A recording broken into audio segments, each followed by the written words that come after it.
buenas tardes, amigos de teletica.com, y bienvenidos una vez más a la sección Educando su bolsillo. El día de hoy voy a ser yo la que les lleve toda la información que esperamos sea de gran utilidad para sus finanzas. El día de hoy vamos a conversar un poquito sobre todo lo que usted tiene que saber acerca de las tarjetas de crédito. Hay muchas personas que tienen este medio de pago como un tabú, y para eso nos acompaña hoy don José Rodríguez, director del CIRU Financiero, para que nos aclare todas esas dudas. Buenas tardes. Hola Natalia, un gusto acompañarles. Y sí, este es un tema que se las trae, ¿verdad? La tarjeta de crédito es un excelente medio de pago, buenísimo medio de pago, pero muy mal instrumento de deuda. Entonces hoy esperamos generarle muchísimo valor para que todas las personas saquen el máximo potencial de este instrumento como una herramienta para salud financiera, y que evitemos utilizarlo de forma incorrecta. Y también no está de más, si ya nos jalamos la torta financiera, ¿verdad? Entonces, ¿cómo salir de ese laberinto de la deuda? Exacto. Bueno, si quiere, podemos empezar tal vez diciéndole a la gente qué es y para qué funciona una tarjeta de crédito. Muy bien, una tarjeta de crédito es un instrumento de pago. Entonces yo tengo tres opciones, ¿verdad?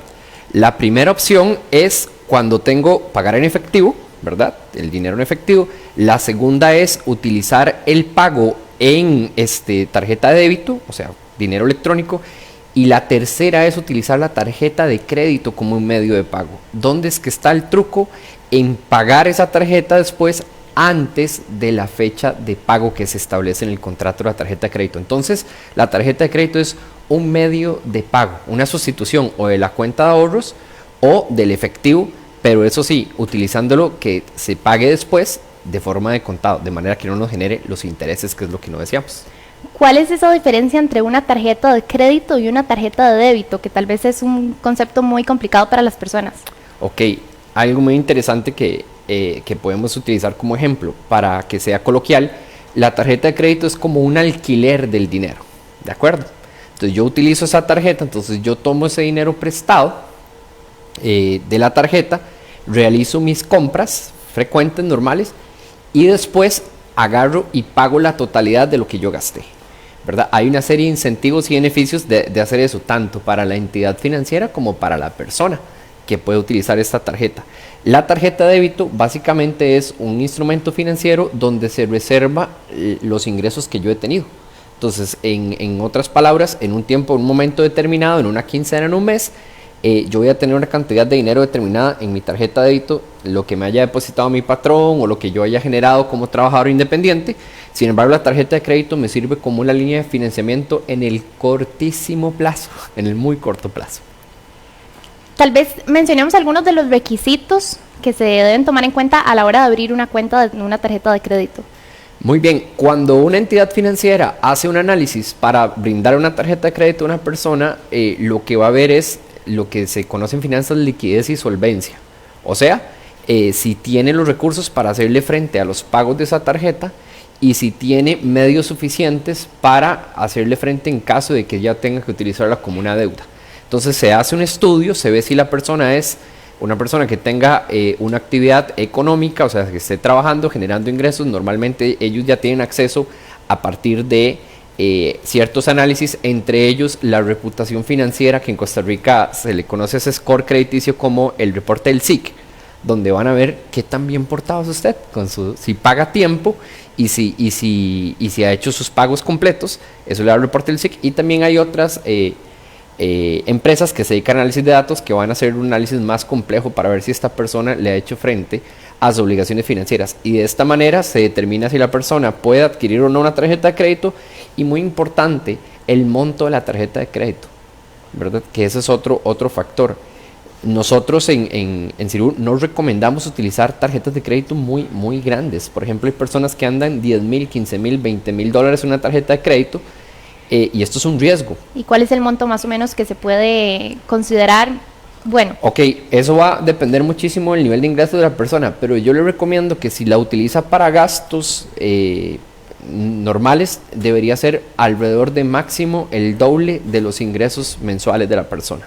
O sea, si esta persona gana 500,000 pesos, 500,000 colones, no debería tener más de una tarjeta de 1,000,000 de colones, ¿verdad? Por el riesgo que le lleva. O si lo hace por alguna u otra razón, tenerle ojalá un seguro asociado a la tarjeta de crédito. ¿Cuáles son algunos de los documentos, con esto que mencionaba usted anteriormente, de los requisitos que a usted le pueden llegar a pedir en el banco cuando quiera abrir una tarjeta de crédito? Bueno, si es un trabajador dependiente, van a irse al reporte, que es lo que se conocía antes como el orden patronal, pero ahora es el reporte digital del orden patronal de la Caja Costarricense de Seguro Social, para ver cuál ha sido el histórico de sus ingresos. Eso es lo primero. Lo otro, van a revisar en el SIC para ver cuáles son las deudas actuales, para ver si realmente esa persona es sujeto a esa tarjeta de crédito. Y adicionalmente, si fuera un trabajador independiente, le van a solicitar muy probablemente la declaración del impuesto sobre la renta del periodo anterior, o en algunos casos, si no fuera suficiente, un flujo de caja. En español significa un flujo de caja, significa ver cómo están los ingresos y los egresos durante un periodo de al menos 6 meses. Y eso los tiene que certificar un contador público autorizado. ¿Cuánto dura más o menos este proceso? La apertura de una tarjeta de crédito. Ajá. Vea, en el mercado costarricense hay una amplia gama, ¿verdad? Hay instituciones financieras que se especializan en la colocación de tarjeta de crédito, de manera que yo he visto casos de que se lo entregan el mismo día. Y conozco también casos de instituciones financieras que el plazo puede aumentarse hasta 22 días, 15 días, hasta entregar el plástico. Depende muchísimo de la institución financiera, y así también varían las tasas. Entremos un poquito ya en esto de cuáles son los beneficios de tener una tarjeta de crédito. ¿Por qué yo debería considerar abrirme una tarjeta de crédito? Ok, a la hora de utilizar una tarjeta de crédito de forma saludable, es muy importante tomar en cuenta que me va a generar una serie de incentivos a la hora de ir a los comercios. Las tarjetas de crédito muchísimas entidades financieras desarrollan planes de lealtad para incentivar el consumo. Voy a hacer un paréntesis acá. ¿Por qué? Porque cuando usted pasa la tarjeta, cuando usted hace el pago con tarjeta, la institución financiera está percibiendo una ganancia por la comisión. O sea, cada vez que uno pasa el datáfono, hay una comisión. De cada 100 colones que una persona consuma, 7 colones es la comisión que se le va a cobrar, no al usuario, sino al local comercial que está. Entonces hay un incentivo para que la gente utilice la tarjeta de crédito. A partir de esto se crean planes de lealtad que van desde descuentos, promociones, y donde vienen las famosas condiciones que permiten hacer pagos sin intereses durante un plazo definido, ¿verdad? Hay diferentes denominaciones, cada entidad financiera le pone un nombre a estos modelos, pero ese es un incentivo. Por ejemplo, si una persona tiene que hacer un gasto improvisto y no lo tenía presupuestado, puede utilizar este tipo de pago, ¿verdad?, a 0 intereses, de manera que en lugar de hacer el gasto y enfrentarlo en un solo periodo, lo puede hacer en 6 meses o 12 meses. ¿Ese plazo queda muy acorde al banco o a la institución con la que uno está trabajando? Sí, y también depende del producto que está adquiriendo. Hay productos que inclusive le amplían el plazo y hay otros que lo limitan a 3 meses. Hablemos tal vez esto de las famosas millas o puntos, que es muy famoso entre las personas que tienen tarjetas de crédito, pero no todo el mundo lo entiende o lo sabe utilizar. ¿Cómo se usa? ¿Cuál es el beneficio de este incentivo? Ajá, de este incentivo. Vamos a ver, es muy importante. Los planes de lealtad, a esto llamémosle todos planes de lealtad, son, ¿verdad?, mecanismos que utilizan los bancos para promover a la gente a utilizar la tarjeta de crédito. Entonces, ¿qué son las millas? Las millas viajeras son puntos que uno se gana para poder intercambiarla en viajes al extranjero, inclusive aquí en Costa Rica no, pero en otros países se pueden hacer inclusive viajes dentro del mismo territorio. Entonces, esas son las millas. Esas son las millas. Cada vez que usted paga con su tarjeta de crédito, le genera esa transacción le va a generar un monto que se va a ir acumulando como en un chanchito electrónico, llamémoslo, una reserva electrónica, y después de cierto tiempo usted puede cancelar parcial, o sea, la mitad o una parte del viaje. O yo conozco muchas personas que viajan, que son muy disciplinadas con la tarjeta y que viajan a punta de hacen sus compras del diario con la tarjeta de crédito, después la pagan de contado, van generando millas. Esas son las millas. Después de ahí tenemos los puntos. Ok, los puntos son redimibles por dinero. Entonces, esos puntos se pueden redimir o abonándole directamente a la deuda, que es muy importante, retirándolo en efectivo. O sea, uno puede llegar y retirar en efectivo. Generalmente las entidades financieras le van a cobrar una comisión por hacer ese retiro en efectivo.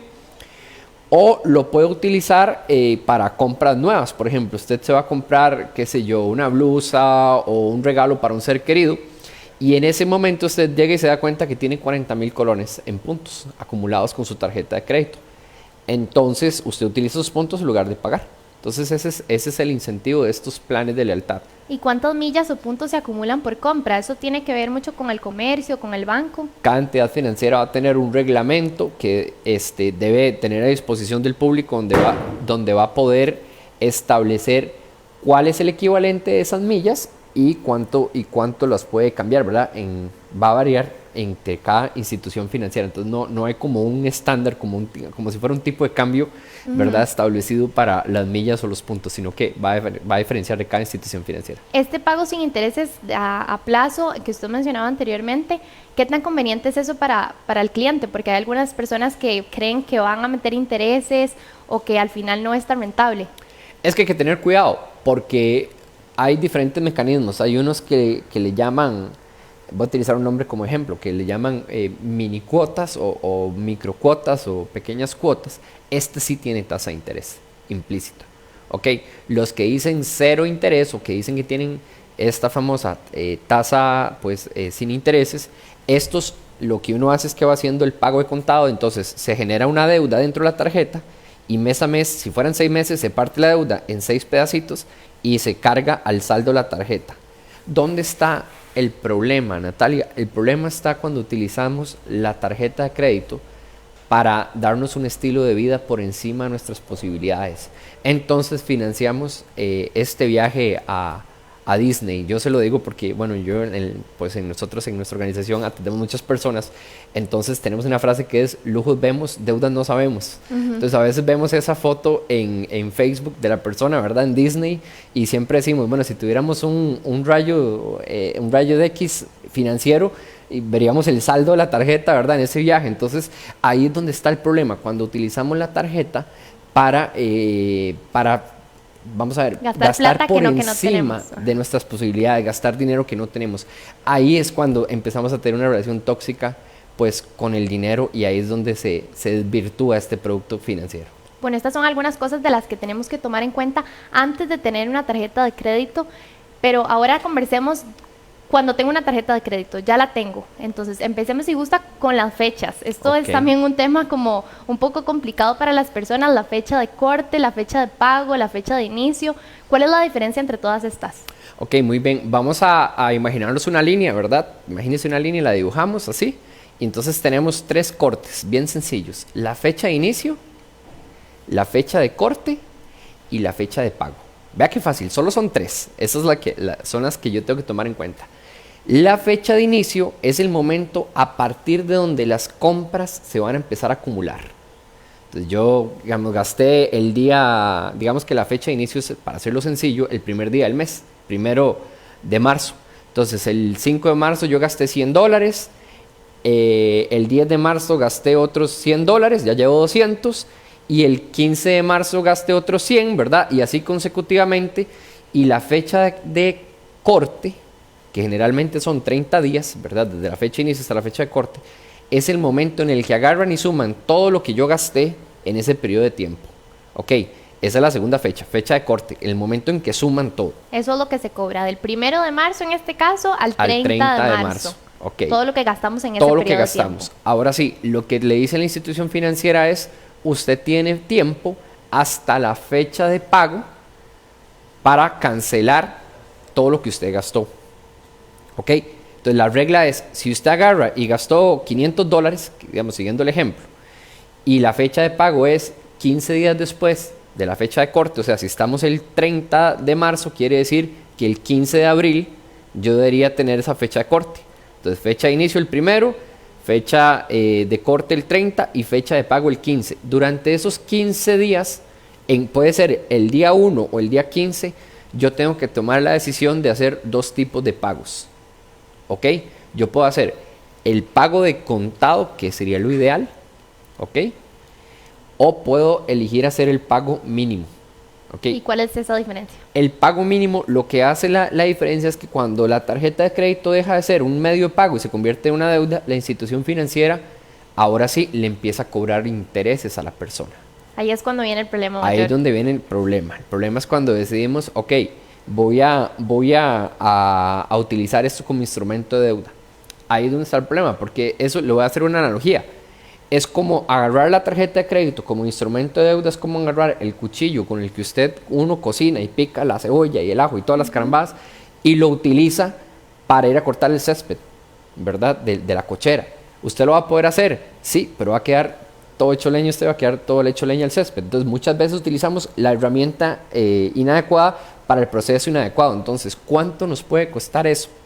En resumen, bueno, por cada 100 colones o por cada 100,000 colones, para interpretar la tasa de interés, suponiendo una tasa del 48%.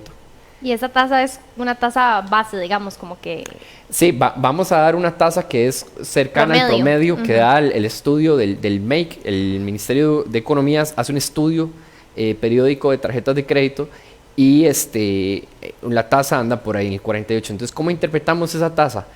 Es una tasa anual, entonces quiere decir que por cada 100,000 colones yo voy a pagar, en términos sencillos, para interpretarlo de forma sencilla, porque ya la práctica no es exacto, así como lo voy a decir, voy a pagar 48,000 colones por alquilar ese dinero. O sea, por cada millón que usted debe va a pagar 480,000, no para abonar la deuda, sino en el monto por alquilar ese dinero, por utilizarlo de forma adelantada. Esto quiere decir que a veces las personas pagan más por intereses de lo que en realidad deben en su tarjeta de crédito. Eso es una probabilidad que puede ocurrir porque después vamos a retomar el tema. Entonces, ¿qué pasa cuando yo llego la fecha de corte, ¿verdad? Tengo la fecha de pago. Si la fecha de pago es el día 15 y yo el día 13 hago el pago de contado, solo me van a cobrar el dinero que yo gasté, pero hablemos del día después de la fecha de pago. ¿Qué pasa si yo paso al día 16, el día después de la fecha de pago? Me van a cobrar no los intereses por la parte que yo aboné, me van a cobrar los intereses de todo lo que yo gasté durante todo ese periodo. Ok, suponiendo que yo doy $500, siguiendo el ejemplo, y yo pagué $400, o sea, me quedó un saldo de $100. Si yo lo pago el día 16, no me van a cobrar los intereses solo de $100, sino de todos los 500 que yo gasté. Y ahí es donde empieza la bola de nieve.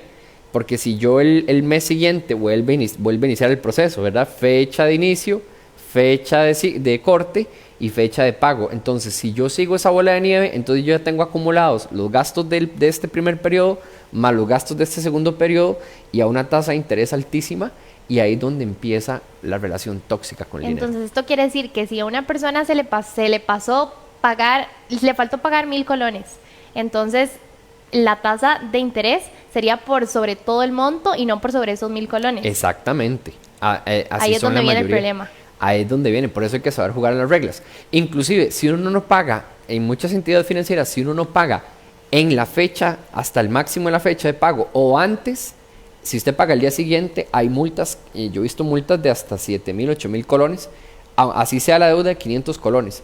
Por pagar después existen multas. ¿Qué es lo importante? Que nadie está obligado a trabajar con una institución financiera o con otra, pero sí es muy importante que lean el contrato y que lo comprendan, porque esas son las reglas del juego. Ese es el marco que me dice cómo funciona la tarjeta de crédito. Yo creo que hay muchas veces que las personas no se toman el tiempo suficiente de leer esto, y es realmente importante porque tal vez es un documento muy largo con letras muy pequeñitas y la gente no está acostumbrada a leer tanto, entonces solo firman y al final se ven involucradas en ese tipo de problema. Sí, creo que en esencia viene siendo entender estos 3 plazos muy bien y entender que todos vamos a tener tentación, ¿verdad? Todos vamos a tener esa emoción de querer hacer una compra impulsiva, de querer adelantarse un gustito o de poder tener un estilo de vida en algún momento por encima de nuestras posibilidades. Lo importante es entender cuáles son las implicaciones que eso tiene, no solo financieramente, sino inclusive, como lo hemos visto anteriormente, en la salud física y emocional de las personas. Para mencionar tal vez un poquito por encima, es muy importante el estado de cuenta que les llega a las personas normalmente vía electrónica, que muchas veces las personas no se fijan bien en el estado de cuenta y tal vez nos están cobrando cositas ahí extra que al final llegan a sumar bastante. Sí, es súper importante entender que en el estado de cuenta se tienen que revisar básicamente la siguiente información. Número 1, saber cuál es la fecha máxima de pago, ¿verdad? Número 2, saber cuál es el monto del pago de contado, cuánto es lo que yo tengo que pagar de contado. Y número 3, si no estuviera dentro de mis posibilidades, saber cuál es el pago mínimo. Porque si yo pago por debajo del mínimo, es como igual, es como si no hubiera pagado el requisito y entonces ahí entran otro tipo de intereses, que son los intereses moratorios, que tiene que ver cuando yo no le hago frente al pago o el mínimo o más del monto establecido, entonces la entidad financiera me empieza a cobrar unos intereses todavía mayores y se puede reservar inclusive el derecho de cobrar otras multas y penalizaciones. Ahora veamos tal vez la parte de qué hacer si mi saldo de la tarjeta de crédito se salió de control. ¿Cuáles son las acciones que debemos tomar en este tipo de situaciones? Bueno, cuando ya nos sentimos que la tarjeta nos tiene con el agua hasta el cuello, que llaman, ¿verdad? Ok, cuando estamos en esa situación es muy importante entender que la tarjeta de crédito no es por mucho el mejor instrumento de deuda. Entonces, si yo estoy ahí, lo primero es siempre pague a tiempo el pago, al menos el pago mínimo. Porque en el momento que dejamos de hacer ese pago mínimo, empezamos a dañar nuestro score crediticio, nuestra reputación crediticia del SIC, Centro de Información Crediticia. Entonces, y eso queda en un documento para siempre. Eso, no, digamos, ese reporte va a quedar como que la persona se atrasó. Lo que pasa es que para que sea parte del plan que les voy a contar a continuación, es súper importante tener buena reputación crediticia. Es siempre, por eso siempre hay que pagar puntual, porque eso hace que salgamos bien bonitos en la foto del SIC y eso hace que nos vean las otras instituciones financieras de forma como un cliente atractivo o un cliente interesante para ofrecerle otros productos. Nuestra reputación. Exactamente. Entonces, cuando se nos salió de control, punto número 1 es revisar y hacer un presupuesto, a ver a dónde se fue mi dinero, ¿verdad? ¿En qué lo gasté? Muchísimas veces, y no he escuchado pocas historias de personas que les cargan rubros a la tarjeta de crédito porque les hicieron un fraude electrónico, viajaron al extranjero, les hicieron un pago doble, un cobro doble. Entonces siempre es importante revisar el estado de cuenta para asegurarse que verdaderamente si gasté un montón, por lo menos que haya sido yo, ¿verdad? Y que no haya sido pues una persona ajena. Si yo ya tengo un monto que yo ya sé que no voy a pagar y se salió dentro de mis posibilidades, el primer paso es buscar un refinanciamiento. Acérquese a la entidad financiera y consulte por las facilidades que la institución le pueda brindar. Generalmente le van a ofrecer un extrafinanciamiento donde normalmente no le bajan la tasa. Lo que hacen es que le dejan un monto fijo para que usted lo vaya pagando y esto por lo menos le genera ya una mayor estructura. Podríamos pagar ese monto fijo, digamos, por varios meses sin seguir usando la tarjeta. Eso sería lo más adecuado.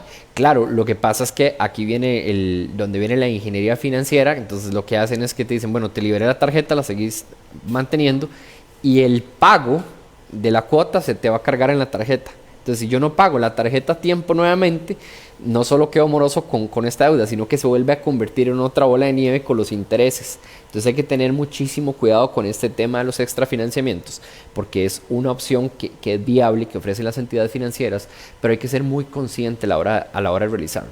Igual la idea es que si usted ya llega a ese punto, no utilizar la tarjeta para más cosas, sino solo dejarlo con el pago del monto fijo por la deuda. Por supuesto.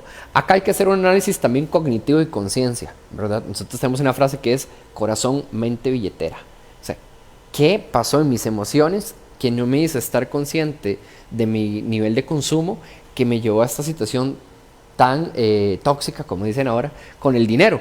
Entonces, una vez que uno hace ese análisis, haciendo ese presupuesto hacia atrás, la otra opción que tenemos, que hay que tener mucho cuidado, es ahora sí, la refundición de deudas o la compra de saldos. Entonces, ¿cómo sé yo cuál es la mejor opción? Muy bien, la mejor opción es cotizando, ¿verdad? Es como cuando uno, literalmente es como cuando uno va a la feria del agricultor y usted anda viendo, bueno, cuál es el tomate que está a mejor precio, cuál es la zanahoria que está, y usted sabe que hay diferentes puestos que venden zanahoria, entonces usted va y cotiza. Lo mismo tiene que hacer usted cuando usted va a buscar una compra de saldo o un refinanciamiento. ¿Qué es la diferencia entre uno y otro? La compra de saldo es cuando yo tengo una sola deuda grande que ya salió, entonces yo necesito que otra entidad la asuma por mí, ¿verdad? El refinanciamiento o la refundición, perdón, es cuando yo tengo ya un montón de deudas en diferentes instancias y entonces yo busco unificar esos créditos en uno solo. Entonces, lo primero que hay que hacer es cotizar. Lo segundo que uno tiene que ver es qué puedo poner yo en garantía. Yo conozco casos de personas que tenían niveles de deuda altísimos, pero cuando le digo más de 50 millones de colones, en créditos de consumo, tarjetas de crédito, y no pocos casos se ha atendido así. Y bueno, la salvada que han tenido algunos casos es que tienen una casa.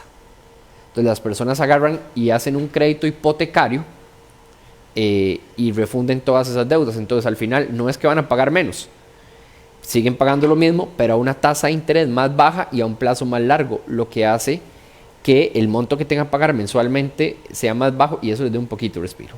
¿Usted recomendaría tal vez a esas personas que están pensando en abrirse una cuenta o que ya tienen y están teniendo algunos problemas, clases financieras? Por supuesto. Vamos a ver, la educación financiera es un tema fundamental, pero más que la educación financiera es el bienestar financiero. El bienestar financiero tiene que ver con cómo hago yo para tener una relación saludable con el dinero. Entonces vamos a poner un ejemplo que ocurre muy similar con la comida. Hace unos 20, 30 años las opciones de comida eran súper limitadas. De hecho, comerse una manzana en diciembre era un lujo, hace unos 20, 30 años. Y actualmente usted la puede adquirir en cualquier supermercado. Lo mismo ocurrió con los productos financieros.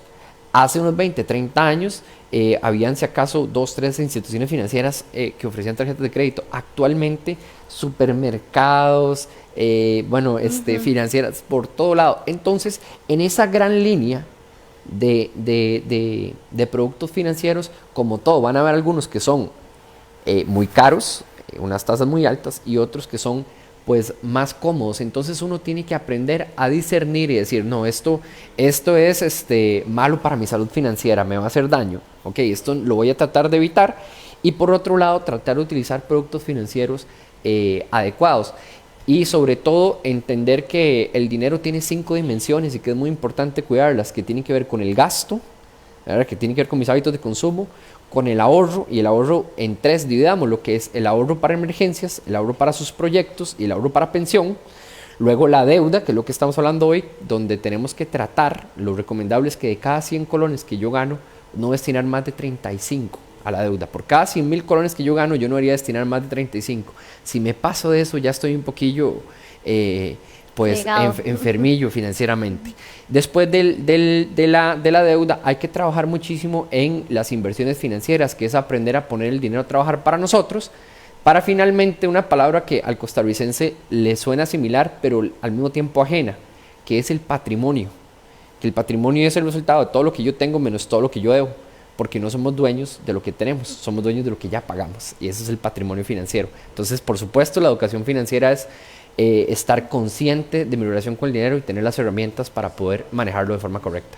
¿Qué pasa si llega un punto donde la persona ya definitivamente no puede pagar la deuda, tal vez ya se quedó hasta sin trabajo y no puede definitivamente ya agarrar? Es acérquese a una institución financiera con la que usted está trabajando y hágale saber su situación y trate de buscar un arreglo que le permita adecuar esas deudas de forma correcta. Si no puede, busque lo que les decía, refinanciar las deudas. Eso sí, no refinancien las deudas viejas. Eso es algo tal vez muy técnico, pero las deudas viejas ya se han venido amortizando. Entonces hay personas que tal vez deben muy poquito y agarran y dicen, no, yo no puedo con todo este caos. Entonces agarro las deudas más viejas que ya están a punto de pagarse y que no pagan tantos intereses y las vuelven a agarrar en una deuda nueva que ahora sí vuelve a pagar más intereses por un efecto pues meramente financiero. ¿Y esas deudas prescriben? O sea, se vencen. Ok, ahí entramos a un punto importante que son los derechos del consumidor financiero. En Costa Rica existen el Ministerio de Economía y existe también la Defensoría del Consumidor Financiero, donde las personas pueden acudir en caso de que sientan que se están violentando sus derechos. Las deudas prescriben. Sí, una deuda comercial prescribe después de 4 años desde el momento del último pago. Pero hay que tener cuidado porque una cosa, y esto ya es como un tema más legal, pero la prescripción natural, que es cuando el hecho se dio, ¿verdad? Y la última vez que pagué fue hace 4 años, la última vez que tuve un pago y la entidad financiera no pudo ejecutar una garantía, pero se vuelve real hasta que un juez, vamos a ver, pasa a un proceso judicial de cobro y un juez determina que efectivamente se le va a realizar el cobro y entonces la persona tiene un plazo de 5 días para decir, no, esa deuda ya está prescrita o si no se vuelve a activar.